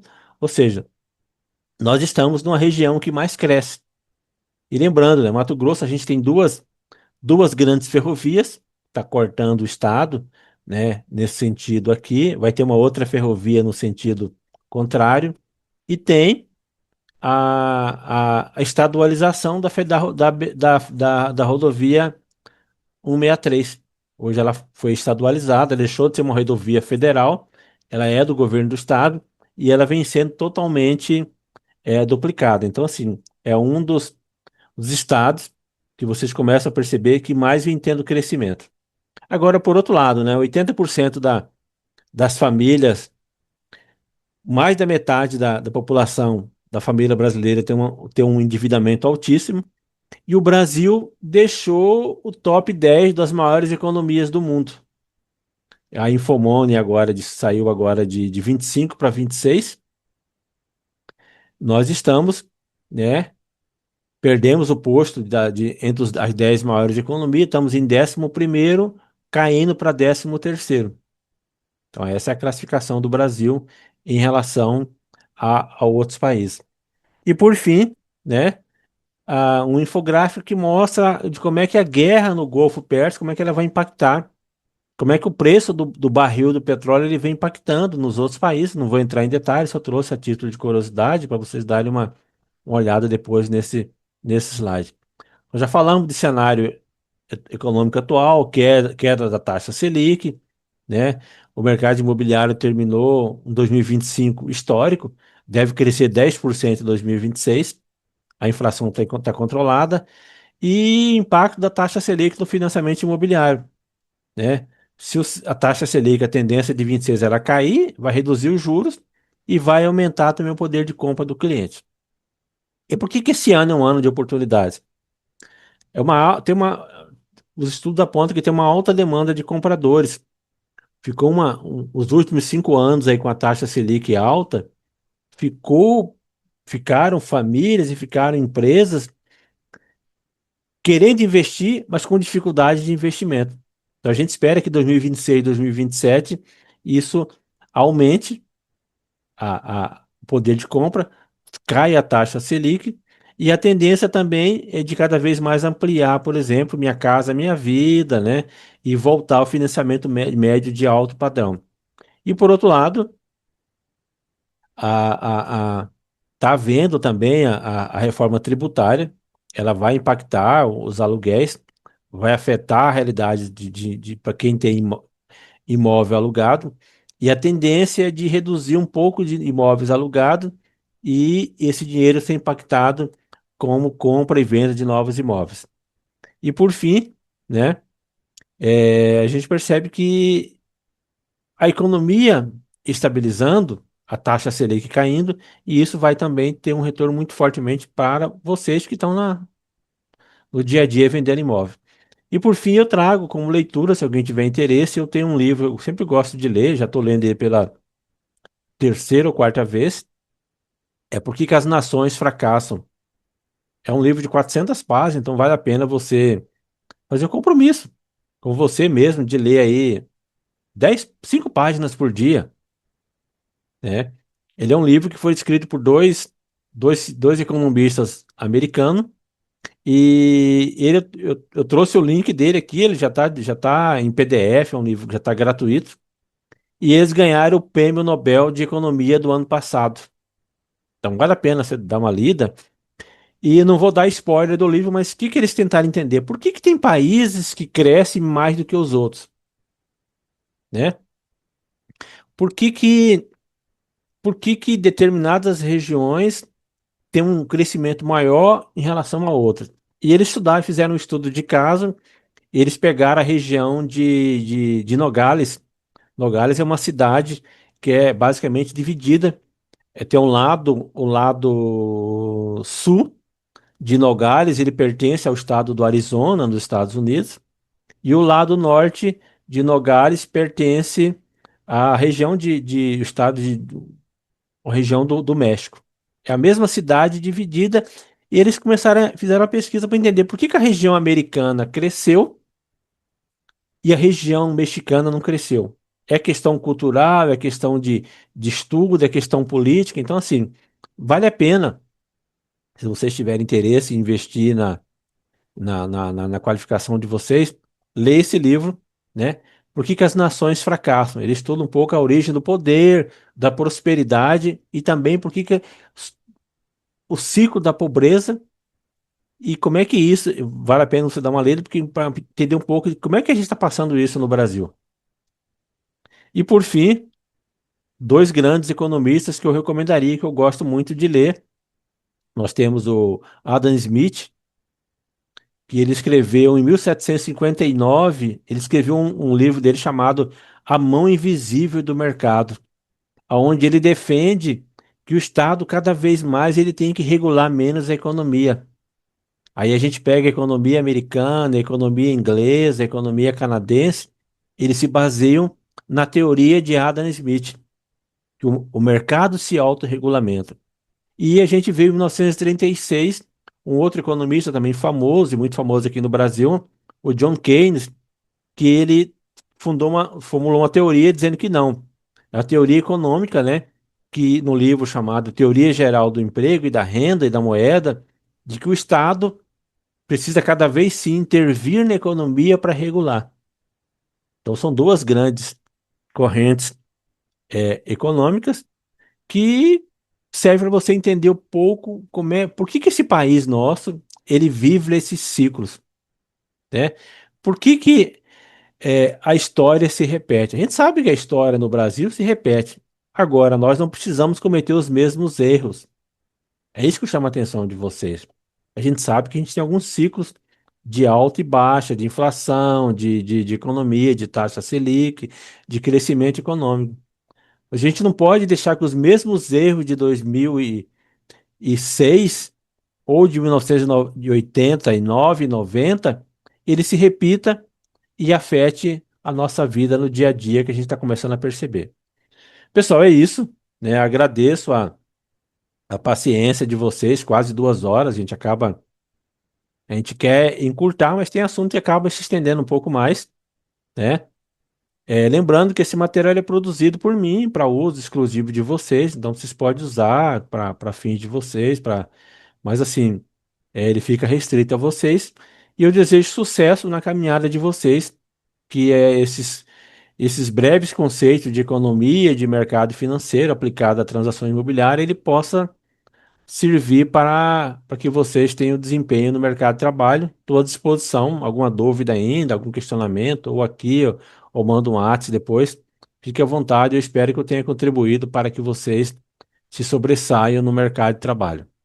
Isso mesmo, boa noite, né? Vamos para cima, vão, top. Eu espero reencontrar vocês aí no mercado de trabalho, e no mercado profissional, e ver que vocês estão cada vez mais se sobressaindo e tendo retorno financeiro. A gente vai se reencontrar ainda na disciplina de vendas, desculpa, e também na disciplina de marketing, tá bom? Obrigado, Gislaine, obrigado, Edilaine, estou à disposição. E não havendo mais questionamento, eu vou encerrar, porque essa aula está sendo gravada, então eu vou encerrar a gravação e isso vai ficar disponível depois para vocês. Muito obrigado, gratidão, sucesso a vocês. Vou pedir licença para desligar. Até mais.